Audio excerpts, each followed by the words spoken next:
that here. Oops. Well, not my fault. I just want to put that out there. Yeah, sure. Not my fault. It's totally the director's fault. Well, it might not be his fault, but we're blaming him. Okay, for sure. All right. Well, in the short time we're going to have left to talk to you, a score right now of 1-1. 1-1 in favor of the Sarnia Sting. In favor of us, yeah. Well, okay. First, let's talk about, we talked about fighting. And that happens, right? Here's what I saw. A hard hit against one of our guys. An unnecessary hit, in my opinion. Well, and it may have been some retaliation, but anyway, go on. And then, still unnecessary. But then Kelton Hatcher went to go after one guy, and then one of their other guys came back and said, no, you're taking me. He was kind of protecting. That's what I saw.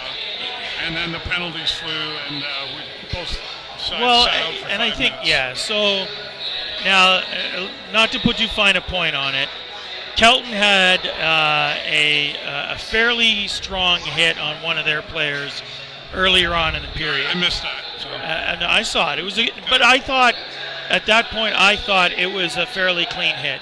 He didn't leave his feet. But he wasn't looking. He slammed into Hatcher. Hatcher probably amped it up a little bit, and the guy went down like a sack of peas, right? And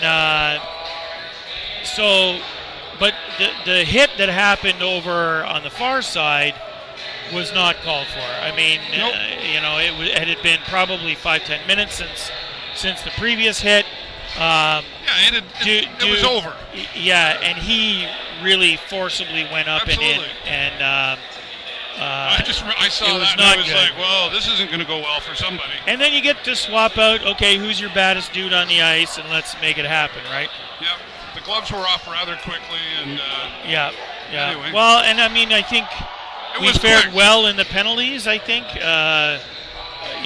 because the truth is the original hit was the problem.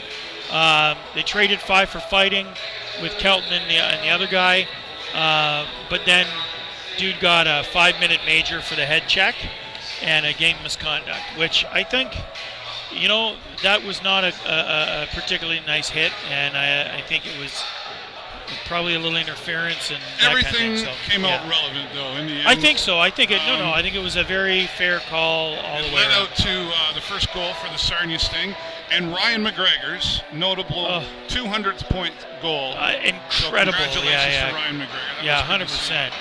And I've always been a Ryan McGregor fan. I think there's a good reason why he's got the C on his chest, and absolutely, and he showed that tonight for sure.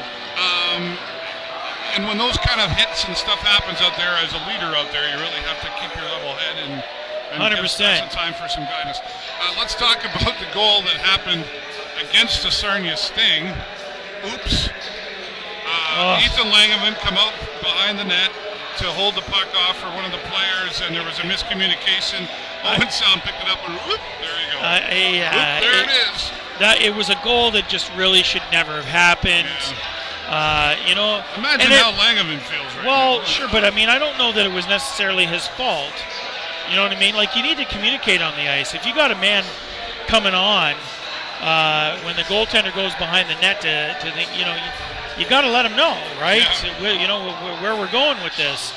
Had he passed it backwards up the other side, would have been a different story. But yeah, it should never have happened. It was definitely accidental miscommunication, and we can't let that kind of stuff happen. Lose focus for a minute, and you're going to lose a game. Be interesting to say. It's going to be a good game tonight. I mean, there's a lot going on out there. Well, there's some tension happening now, right? Besides the hockey. Yeah, absolutely. We'll see what happens the next 20 minutes of hockey. Kelton Hatcher's got to be anxious to be back, right? Like, he's been off for a while. So he's back recently. And I hope he's got it out of his system. I mean, I like aggressive style hockey. But we got to play hockey. But, yeah. We're running out of time here, folks. Yeah, we got to get some wins under the belt. We've got a busy weekend ahead of them against the Sioux Greyhounds next, and then Saginaw. Yep. And, of course, the Sioux are going to be hungry as well because they haven't been doing as well as absolutely they have in the past. Saginaw is in there hard. We're at the time of the year, at the time of the season with really only 3 months left. We're better than halfway into the season. trade deadline's coming. We have to be playing good hockey now. That's right. That's right. Okay, well, we're going to cut it short here, but thanks for watching once again. 1-1 right now for both sides, of course, and we'll see what happens in the next 20 minutes of hockey, and we'll be back to give you the updates. For the show live on location, once again, I'm David Burrows. My friend Jay Peckham. Go, Sting, go! Thanks for watching.